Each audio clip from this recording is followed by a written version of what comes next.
Good morning and happy Tuesday to all Helldivers. We just recently got a patch for the game doing some tweaking and bug fixing, and something that I feel a little bit vindicated about regarding Factory Striders and happy about regarding some Illuminate enemies. Now, aside from that, it is of course a patch note.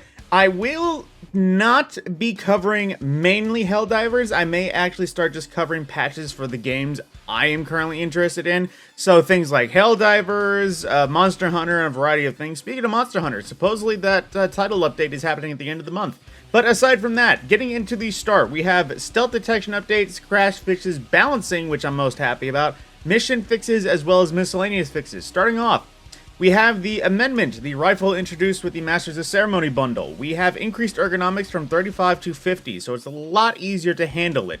The initial starting sidearm of the Peacemaker, it has increased starting magazines from 5, its expanded perk from whatever armor that it allows you to carry more mags is increased to 8, its damage is up from 75 to 85, putting it almost on par with the Adjudicator, and its durable damage is increased as well, as I'm pretty sure after you get any other sidearm, no one uses it as a Peacemaker, so actually giving it a buff to put it on par with other things is pretty good.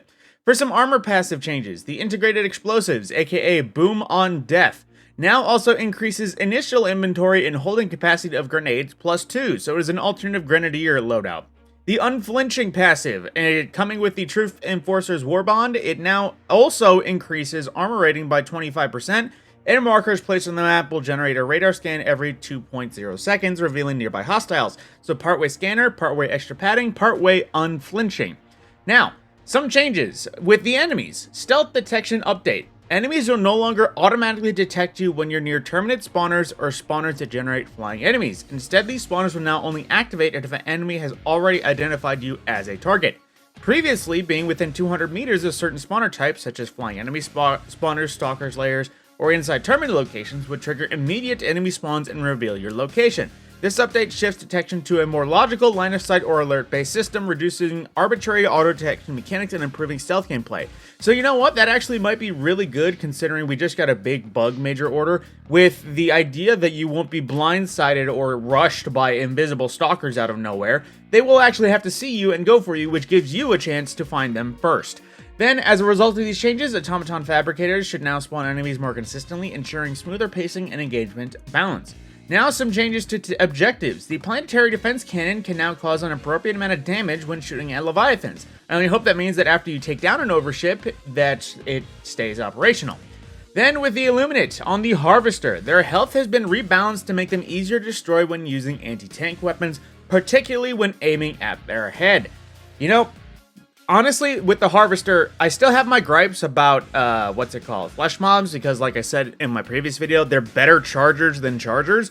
But at the same time, I'm happy that the Harvester is the heavily armored enemy of the Illuminate, that actually anti-tank weapons will be effective. It seems so weird that the Factory Strider, the tankiest thing on the field, could be one shot if you hit it in the eye, but with the Harvester, after taking down its shield and then hitting it in its eye, it was still standing. So I hope this means that things like the recoilless, the spear, or otherwise, they can crack them one time as long as you actually have an open target and no shield.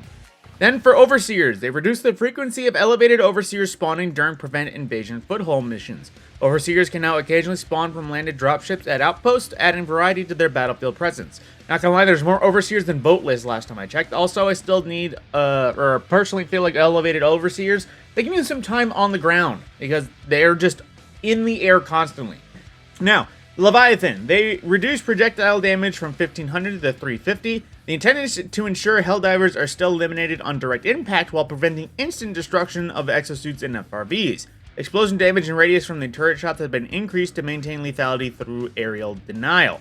Now, this made sense, honestly, because the amount of times I was driving a FRV on Super Earth just to suddenly explode from one bullet, it didn't seem right.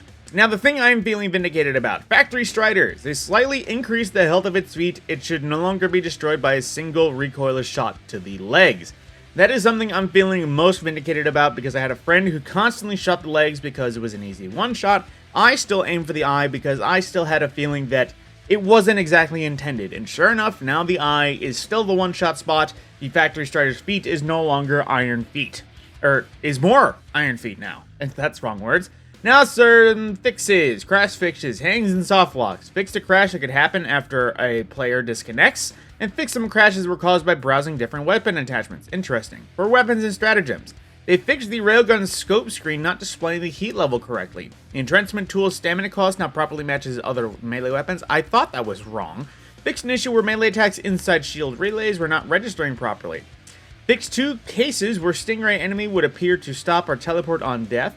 Fixed an issue where the takedown overship mission where the overship explosion not always trigger for client players. Fixed a rare issue in said mission where the overship could get destroyed and not trigger the objective completion. Missing dot there.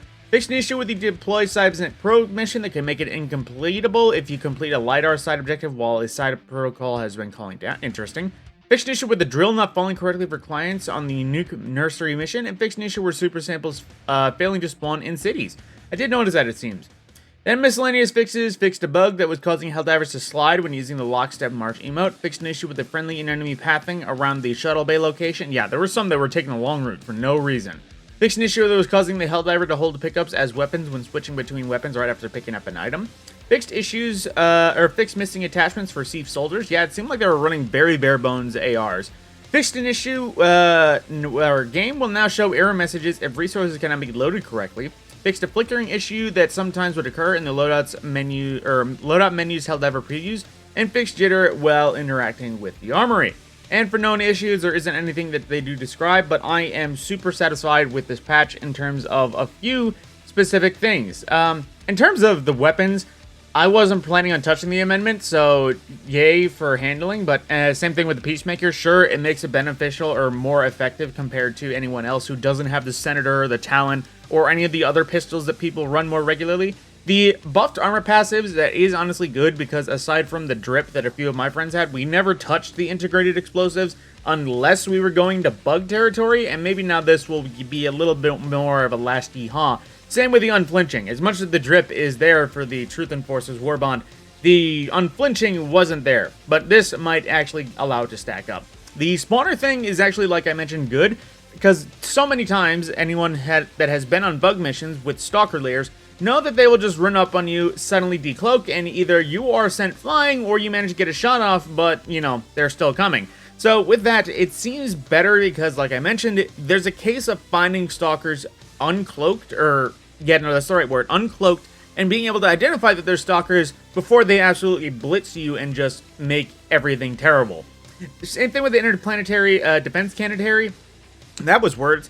The planetary defense cannon actually being able to be used to shoot at Leviathans is good. I just hope that after you break the overship that it still maintains ammo, because I remember them being essentially disabled after an overship dies. The changes to the harvester being able to be taken down hopefully by one hit is good. A slightly change of elevated overseers makes sense because, like I said, on those invasion foothold missions, there was more elevated overseers than voteless, which the voteless are supposed to be hordes of enemies, which I'd leave it at that. Changing a little bit of the Leviathan to not be such a one-shot to vehicles, and the change to Factory Strider. I know there's some people going to be like, oh my god, they ruined it like they ruined the Ultimatum. No, I feel like it was never intended to be able to one-shot it to the foot. I mean, looking at the Illuminate Overseers, I could one-tap him to the head with the Senator, but if I shot him in the leg, it was like 3 shots. That same sort of logic should apply to almost everything. But, you know, aside from that, fixes and other things that are working properly now, always good to see. But that is pretty much it in terms of the Helldivers benefits. So, with that, I shall leave it here. Like I mentioned, I may start just doing general patch updates for the games I'm following. But aside from that, my name is the Mad Scorpion, and I will see you in the next video.